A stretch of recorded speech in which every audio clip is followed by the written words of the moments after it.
Good morning, happy Wednesday. Welcome to Live with Liz. Today we're talking about annual planning and getting ready for 2022 because, oh my gosh, it's already the fourth quarter. Gosh, can you believe next week it's going to be November already? It doesn't feel like it here in Houston because it is still hot, muggy weather, except for today. We are under a tornado watch right now as I speak. So if you see me like have to scurry off really quickly, you know why. But for now, I will continue because this is very important, and I think it's good to come together at least once or twice a year and talk about our annual planning. And if you know me, we've talked about this before. We do it all the time, actually. I have these 5 steps, and I think the 5 steps are very useful to help you get organized and to make your following year a success. So for us to make 2022 a success, here are those 5 steps again. We do assessments, we do goal setting, road mapping, implementation, where all the fun is basically, and then ongoing analysis before we do it all over again. Today, I think it's really important for us to focus on road mapping at this point of the year. You're not going to have a lot of time to do absolutely everything out there that we would normally do on an ongoing basis, and that should be done on an ongoing basis. If you do have the oodles of time to focus on your assessment, if you have not already done so, competitive landscaping is a must. You know, we focus a lot on data. So mine your own data, look into what's been happening, what's been successful, what's not been as successful as you like. This is particularly important as we roadmap because we have to be informed by these things, like our budget. Have you done your budgeting yet? Oh no. Oh, there go my glasses. Well, if you haven't, don't worry, it's not too late. You know, it's not November yet. It's not like it's November. There's still time. And I think a lot of times we put so much effort into identifying what should be spent and where it should be spent, but most of the firms I work with and partners who I work with already have in mind what they're going to invest, what they can invest. And so some of these things at this point, hey, good morning, Leah. Some of these things, you know, while they're important, let's focus today on road mapping. Now, I like to put together an action calendar to be pretty organized throughout the year and at least have things known in advance so that not every action I take is reactive. You know, you get bombarded throughout the year with all of these opportunities for business development, for marketing, for lead generation. Oh my gosh, why is there so many lead generation? Why is this push out there so heavily? I'm not selling lead generation to you, but if you need help with a strategy, this is where we come in. So it's really important to figure out how much money you've got and where you're going to spend it. We like to start with compartmentalizing some of these activities for the roadmap and the action calendar. What does that look like? It means, you know, if we already have our goals in place, we already know about how much money we're going to spend, and we already know what investments we make on a pretty regular annual basis, we want to make sure we cover those things first, right? So we're putting together our roadmap, our annual calendar, and we want to get those basic, consistent business development spends into the calendar. And that means big travel. If you have important business development meetings, conferences, direct business trips, those sorts of things that are big ticket items, they cost a lot of money because travel and registrations are expensive, especially if you've got a team to coordinate. But you want to get those big ticket items into your roadmap first, onto your action calendar, figure out what the dates are, where they're going to be located, and this is where you get the present from us. This is what we were talking about because yes, we do have something for you.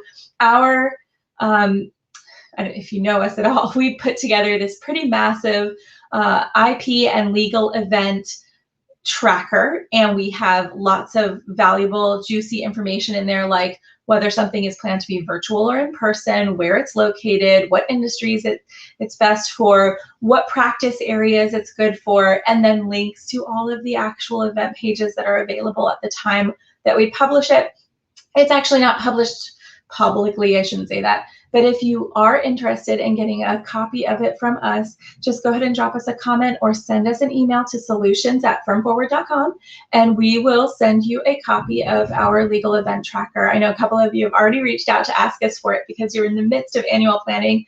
We're happy to give you an update with what we have available.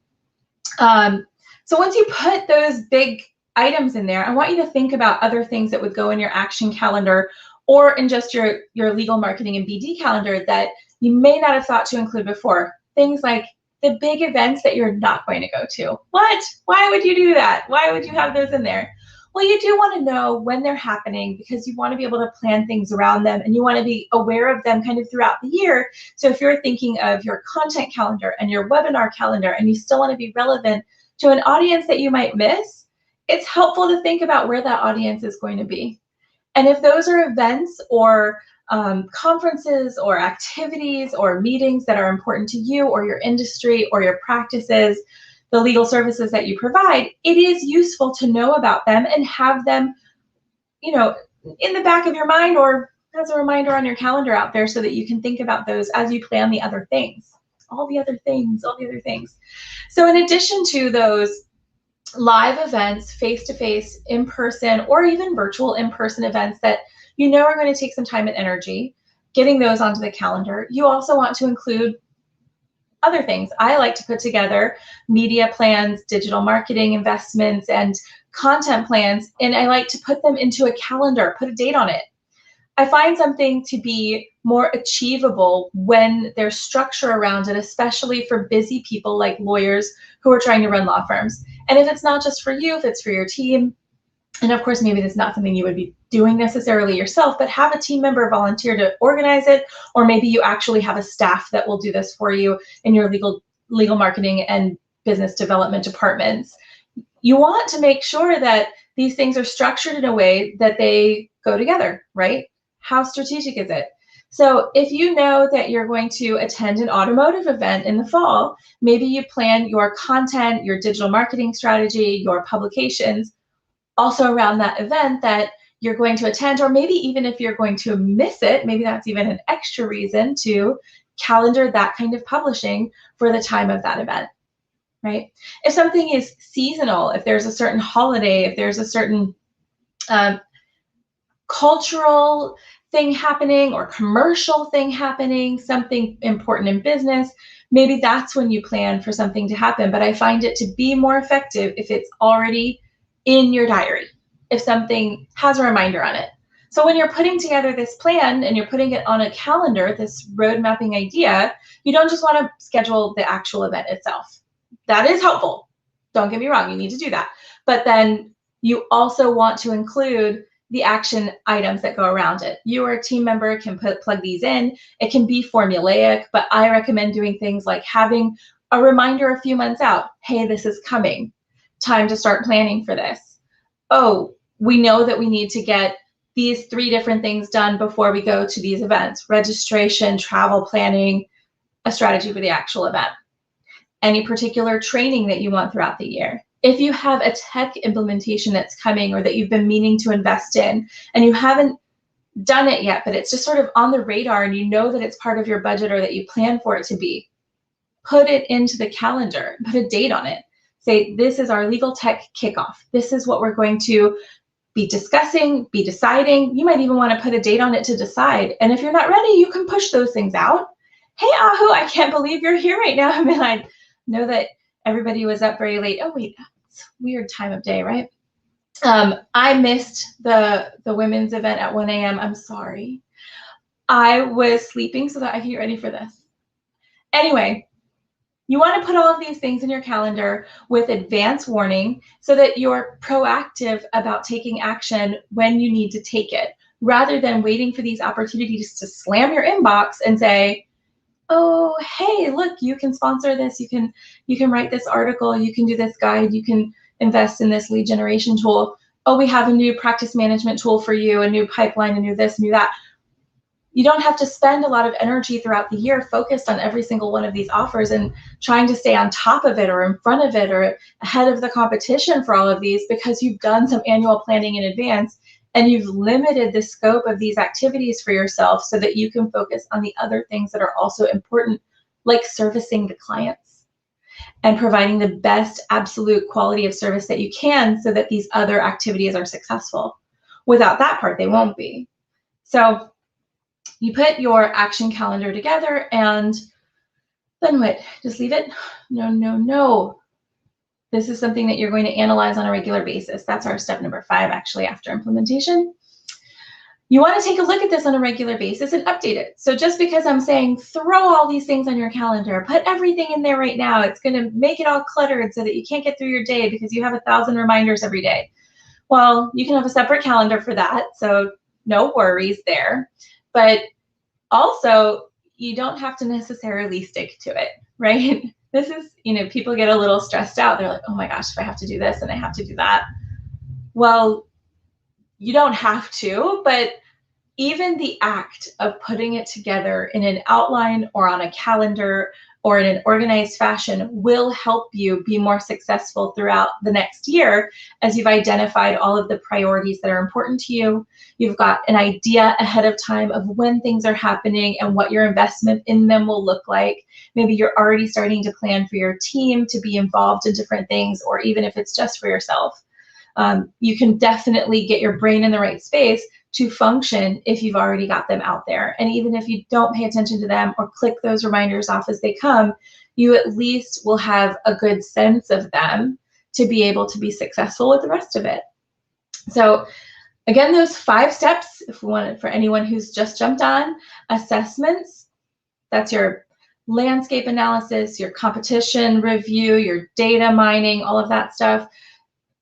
Basically what we're looking for is what works, what's going great, what didn't work so well, what we want to do more of, if we need to drop something, if we need to invest something more. This goal setting is important, your road mapping, and then the implementation, and of course, as I say, the analysis, right? Ongoing analysis. If we are, stressing at this point about not getting it done, don't focus on everything. Let's narrow the scope and focus on 2 things: your budget and your roadmap. Budget, roadmap.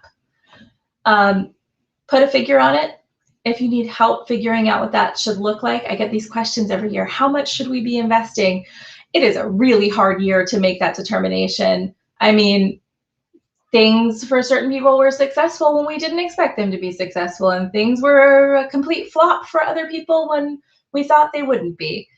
The pandemic has definitely affected all of these things. So I think a lot of people are kind of going on their instinct, on what their gut tells them to do this time.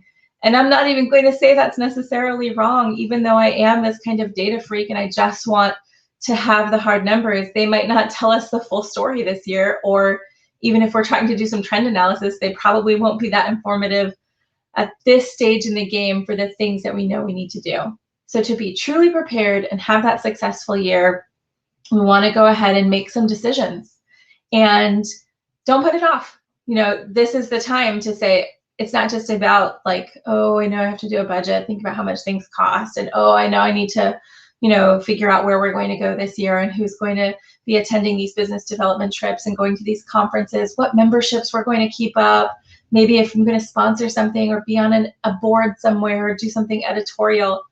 You want to make some actual decisions. Now's the time. It's not next year yet. I know I said it's tomorrow. It feels like it, but the decision making now will save you throughout 2022. That doesn't mean you're stuck with it.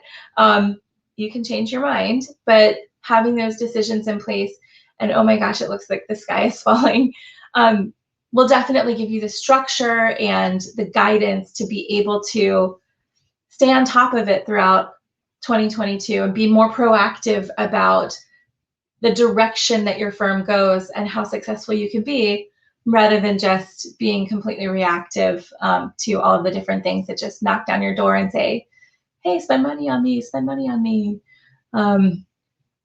And if you want to take a look at that legal event tracker that we have updated with the virtual and in-person events around the world, we're happy to share that with you. Just drop us a comment or send us a direct message, and we'll be happy to get that to you. Thank you for joining me on Live with Liz this week. I'll see you again next week. Everyone, take care. And yeah, I just kind of drag out at the end because I'm trying to figure out where my outro is. Anyway, see you next time, everybody. Bye.